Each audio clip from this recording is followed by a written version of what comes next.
നമസ്കാരം. രാഹുൽ ഗാന്ധിയുടെ പടയോട്ടത്തിന് മുന്നിൽ, കോൺഗ്രസിന്റെ കുതിച്ചുചാട്ടത്തിന് മുന്നിൽ BJP അടിയറവ് പറഞ്ഞിരിക്കുകയാണ്.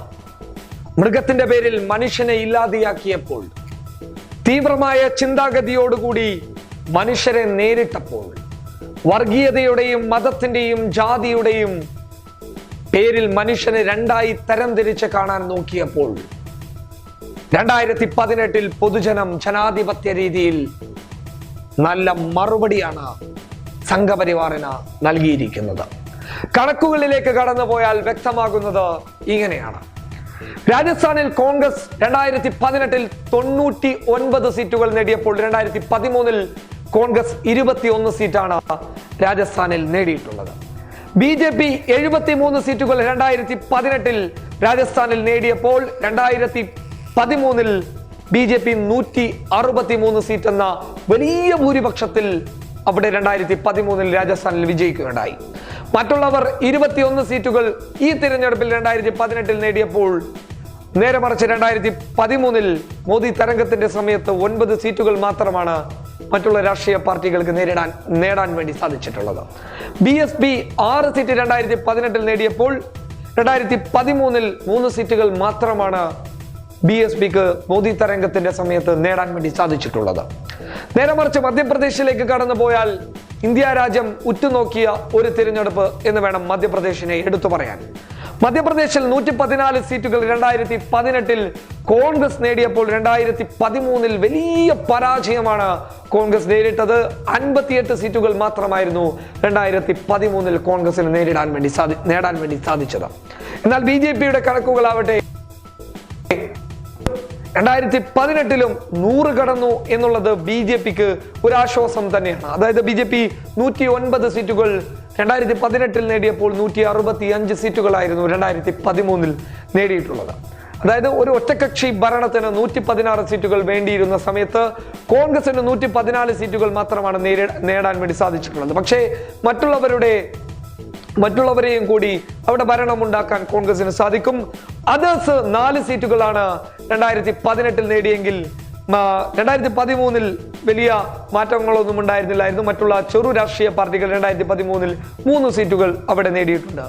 BSP കഴിഞ്ഞ 2013 അവിടെ വലിയ നേട്ടങ്ങൾ ഉണ്ടാക്കിയിട്ടുണ്ട്. 4 സീറ്റ് നേടിയിട്ടുണ്ടെങ്കിലും ഇപ്രാവശ്യം മധ്യപ്രദേശിൽ 2 സീറ്റുകളിലേക്ക് BSP ചുരുങ്ങുകയായിരുന്നു. SP ഇപ്രാവശ്യം, കഴിഞ്ഞ പ്രാവശ്യം 1 സീറ്റും ഉണ്ടായിരുന്നില്ല, ഇപ്രാവശ്യം 1 സീറ്റ് SP മധ്യപ്രദേശിൽ എടുത്തിട്ടുണ്ട്. അതോടൊപ്പം തന്നെ ഛത്തീസ്ഗഡിന്റെ നിലയിലേക്ക് പോയാൽ, ഇന്ത്യ രാജ്യം ഏറെ ഉറ്റുനോക്കിയ ഒരു തെരഞ്ഞെടുപ്പ് തന്നെയായിരുന്നു ഛത്തീസ്ഗഡിലെ അവസ്ഥ എന്തായിരുന്നു? എത്രയോ കാലങ്ങളായി BJP വാഴ്ന്നിരുന്ന ഒരു സ്ഥലത്ത് ഒരു സർജിക്കൽ സ്ട്രൈക്ക് എന്ന് വേണം പറയാൻ, ഒരു മിന്നലാക്രമണത്തിലൂടെ കോൺഗ്രസ് കടന്നുപോയി BJP ഒന്നുമല്ലാതെയാക്കി തീർന്നിരിക്കുന്നു. അതായത് ഒറ്റകക്ഷി ഭരണത്തിന് വേണ്ടത് 46 സീറ്റുകളാണെങ്കിൽ കോൺഗ്രസ് അവിടെ 68 സീറ്റുകൾ നേടിയിട്ടുണ്ട്. അത് വലിയ ഒരു ഭൂരിപക്ഷം. കാരണം കഴിഞ്ഞ തിരഞ്ഞെടുപ്പിൽ BJPക്ക് പോലും 68 സീറ്റുകൾ ഛത്തീസ്ഗഡിൽ നേടാൻ വേണ്ടി സാധിച്ചിട്ടില്ല എന്നൊരു കണക്കുകളും അവിടെ നിലനിൽക്കുന്നുണ്ട്. അതായത് കണക്കുകൾ ഇങ്ങനെയാണ്.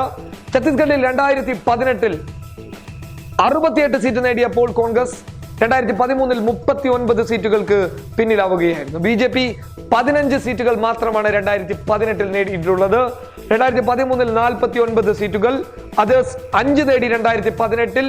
അതോടൊപ്പം തന്നെ 2013 അത് 1 ആയിരുന്നു അവർക്ക് ലഭിച്ചിരുന്നത്. BSP എന്നാൽ ഇപ്രാവശ്യം നില മെച്ചപ്പെടുത്തിയിട്ടുണ്ട്. കഴിഞ്ഞ പ്രാവശ്യം 2013 1 സീറ്റായിരുന്നുവെങ്കിൽ BSP ഇപ്രാവശ്യം 2 സീറ്റുകൾ നേടിയിട്ടുണ്ട്. തെലങ്കാനയിലെ കാര്യം എടുത്തു പറയേണ്ടത് തന്നെയാണ്. TRSന്റെ വലിയ മുന്നേറ്റം. അതായത് 60 സീറ്റുകൾ മാത്രമായിരുന്നു ഭരണത്തിന് TRSന് ആവശ്യമുണ്ടായിരുന്നെങ്കിൽ വലിയ ഭൂരിപക്ഷത്തിലേക്ക് അവർ കടന്നിട്ടുണ്ട്. കോൺഗ്രസിനെ വലിയ രീതിയിൽ കോൺഗ്രസിന് മറുപടിയും നൽകിയിട്ടുണ്ട്. 88 സീറ്റുകളാണ് TRS ഈ 2018 നേടിയിട്ടുള്ളത്. 2013 63 സീറ്റുകളാണ് TRS തെലങ്കാനയിൽ നേടിയിട്ടുള്ളത്. കോൺഗ്രസ് 2018 19 സീറ്റുകളും 2013 21 സീറ്റുകളും നേടിയിട്ടുണ്ട്. മറ്റുള്ളവരുടെ കണക്കുകളിൽ ചെറു രാഷ്ട്രീയ പാർട്ടികൾ അതേഴ്സ് നേടിയിട്ടുള്ളത് 9 സീറ്റുകളായിരുന്നു 2018. 2013 മെച്ചമുണ്ടായിരുന്നു. 2013 15ഓളം സീറ്റുകൾ നേടി. എന്നാൽ കോൺഗ്രസുമായി സഖ്യമുണ്ടാക്കിയ TDPക്ക് 2018 2 സീറ്റുകൾ മാത്രമാണ് നേടാൻ വേണ്ടി സാധിച്ചിട്ടുള്ളത്.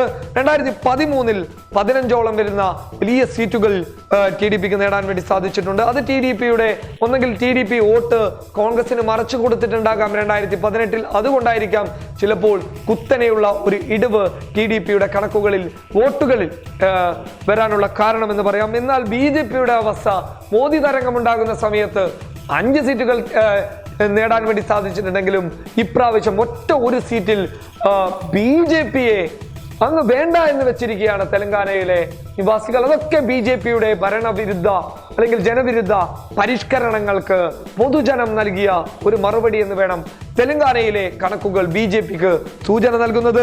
മിസോറാമിലെ കോൺഗ്രസിന്റെ ചില നടപടികളൊക്കെ ജനവിരുദ്ധ രീതിയിലേക്ക് കടന്നു പോയത് കൊണ്ടും ഗ്രൂൺ വർഗക്കാർക്കെതിരെയുള്ള പ്രതിഷേധങ്ങളും കാരണങ്ങളും അതോടൊപ്പം 2017 നടന്ന ആക്രമണങ്ങളൊക്കെ കോൺഗ്രസിനെ വലിയ രീതിയിൽ ബാധിച്ചിട്ടുണ്ട്.